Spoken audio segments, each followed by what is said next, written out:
Hello, lovelies. Welcome. Welcome to Medusa's Lair. This is going to be a video on how to prepare for all the things, actually. So, how to prepare for a mediumship session, a seance session, a past life reading. Tia is going to go over how to prepare for a chakra cleansing or a Reiki session, any of our energy healing work. And then we have our star seed, Miss Claire, here with us, and she's going to go over how you should prepare yourself before you come for your appointments for a light language healing. So Luna, Priestess Luna, and we're going to go over how to prepare yourselves for your past life readings and your seance session. So do you, Yeah. and I probably should have introduced everybody. I'm so sorry. Does everybody want to introduce themselves? Luna Love. Hello, hello. I am Mama Tia. Hi, I'm Claire. And then I am Miss Catherine.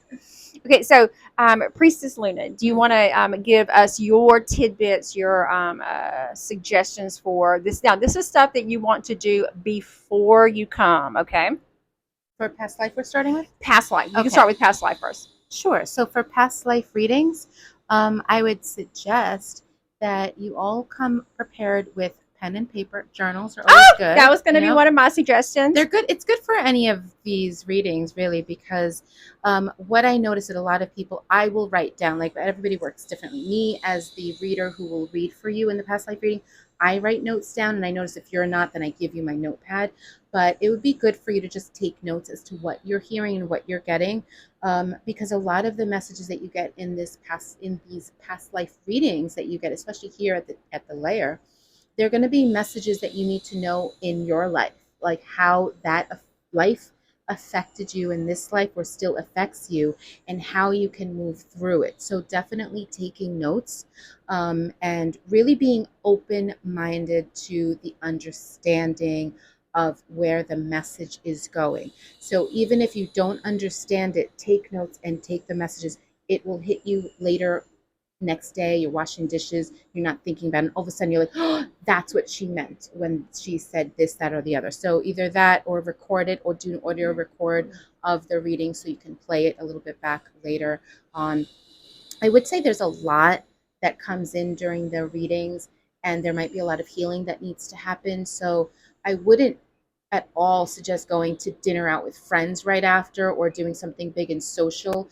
I would suggest you having your time to really go over everything you heard, and maybe meditate a little bit, or have your own space in your own sacred space to kind of, get all of those messages. It's like, it's a lot, it's overwhelming, and you don't want to go into a big space where you have to, you'll be constantly thinking. So one of the things you don't want to do is book like a big dinner event or a big party event afterwards. You just want to be able to go home and reflect, and just kind of like sit in that space. That's all that I'm thinking about for past life. And those were mine as well. And actually, these suggestions hold true for seances too. So for past life, we're talking about past life right now. So definitely, you want some type of note-taking apparatus, whether it's a journal or an app on your phone. Now, don't get here to the appointment and try to figure out how to use your phone. Come Right. prepared. That Whether part. you are a Girl Scout, Boy Scout, or whatever, be prepared. So come knowing what app you're going to use. Okay. The other reason that you would want to actually have a pen, a pencil, and paper is a lot of times in your past life readings and your seance sessions, you are mediums, you are psychic, whether you've had specific training or not. You'll automatically start doing automatic writing. You'll start doodling, drawing, jotting down words. So you are a channel. So that's another reason that you're going to want to bring a journal. Do not have any alcohol. Abstain. I'm going to be. Yeah. I'm very firm on this one. People can say, oh, drink minimally. I do not think that that is a good idea whatsoever. When we talk about parting the veil, and we here in this physical world are parting the veil into the spiritual world, I think a lot of people, they'll misunderstand and think that the spiritual world is actually the veil. It's not. The physical world, we're the veil. We're the heaviness. So what we have to do is make sure that we're getting our vibration up. We're in an alpha frequency state of mind, in order to get into the spiritual world, get into that frequency. And in order to do that safely, no alcohol. Also a good idea not to have a very heavy meal before you come. If something in your life has happened, where it has put you in a bad mood, you've had an argument, I am going to link above, around, below, somewhere, a guided meditation to clear your energies before you come. We will do that while you're in session, but you need to put in some preparation too. I love how Priestess Luna talked about what you're going to learn in your past life reading is lessons about your karmic cycle in this lifetime. Why are you repeating certain patterns? So we need for you to understand that this is going to be a very emotional experience. And I don't mean to be ugly when I say this, or cold-hearted, but honey, you did die. This is a Right. this is a past life reading. You did die. So the way that you died is going to come up. Okay? And that's hard. That's hard. That's hard for us. Oh gosh, especially when somebody was like murdered or something. Oh my gosh, it's so hard for me to tell you that, and it's so hard to hear. One thing that just popped into my mind is you may want to think about, when you do your past life sessions, to go ahead and schedule a healing session, schedule a Reiki session, so that you can, while everything is really fresh and you're open, you can go ahead and start healing those things. Okay. So after your past life reading, I totally agree with Priestess Luna. If you can, okay, sometimes somebody may have planned the evening for you, and have to go out. Be very mindful with the foods that you eat. You want to ground yourself, so something maybe a little bit more acidic, a little bit more heavier to ground you, but don't go crazy with like really, really fatty foods. You're vibrating too high, and it could cause you some emotional distress. You want to not just drink water, but you want to have electrolyte water. I would not. This may be a little controversial, but I would not do alkaline water. Alkaline water is too detoxing. You're open. Your body's open at this point, so that would be too much for you. You could have like a cleanse response, diarrhea, y'all. That's what I'm talking about. I don't want that to happen to you, but you definitely want electrolytes in your water. Just make sure that the pH is the same. Now, let's talk about really quick seance, because almost everything that we just said holds true for seance as well. Yeah. So can you think of anything about seances? After a seance, it's usually very emotional. I mean, you are connecting with spirit and loved ones that had passed on. So be prepared to have those emotions.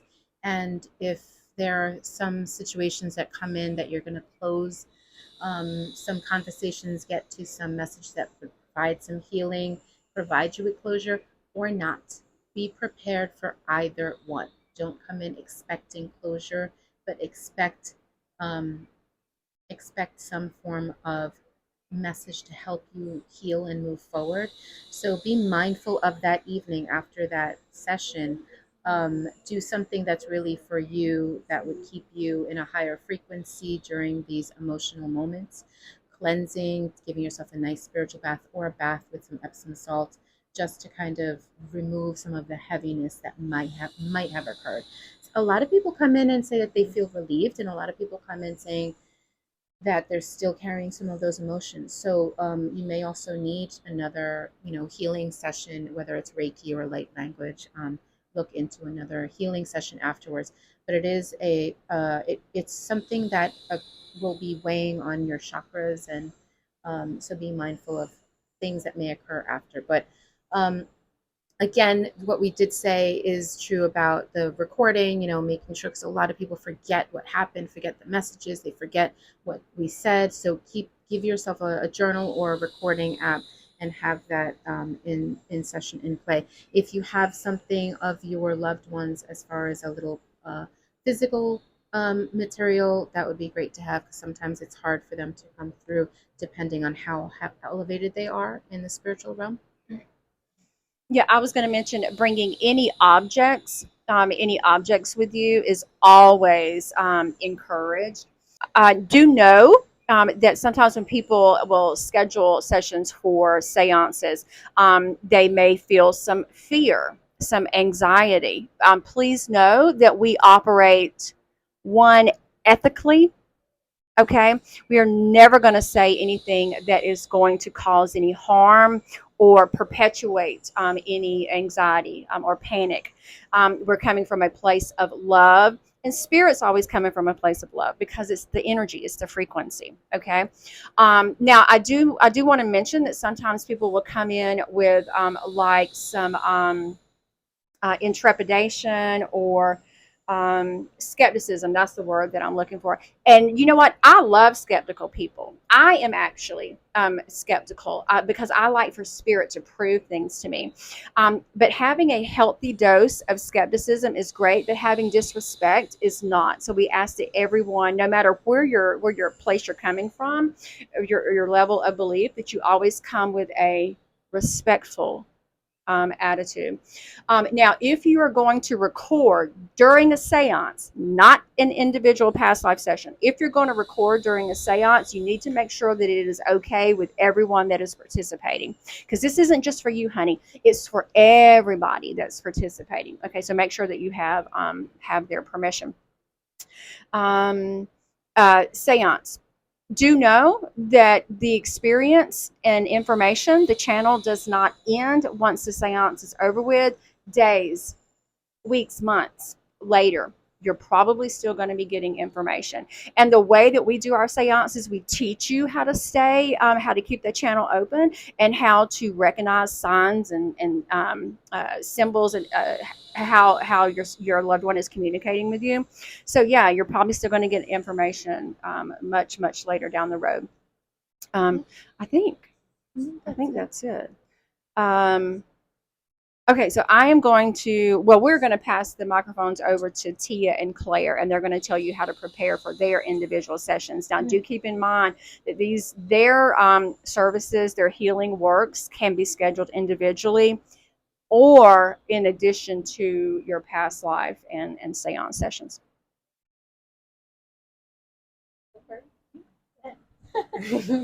Okay. Hi, guys. So to prepare for your Reiki session, um, first you want to know that you're going to come in. We're getting all of your chakras and your life force cleansed. So we're going to be moving around a lot of energy, taking out a lot of energy, restoring a lot of healing energy. So preparation wise, when you come in, there's not really too much that you need to do besides maybe having just a normal tarot reading if you want to know specifically kind of what you're walking in working on. Or you can come and just kind of feel it out at the time. But I would recommend you getting a tarot reading before your Reiki session so you can know like which chakras you are coming in and which ones need the most work. During your Reiki session, a lot of people are feeling a lot of energy that they're not used to. So sometimes people are kind of like panicking because they're like, well, she's doing stuff and I'm feeling stuff and I don't really know what's happening. But it's totally normal to feel the energy as we're removing things and instilling some healing energies and stuff like that. It's totally normal for you to be feeling things throughout your Reiki session.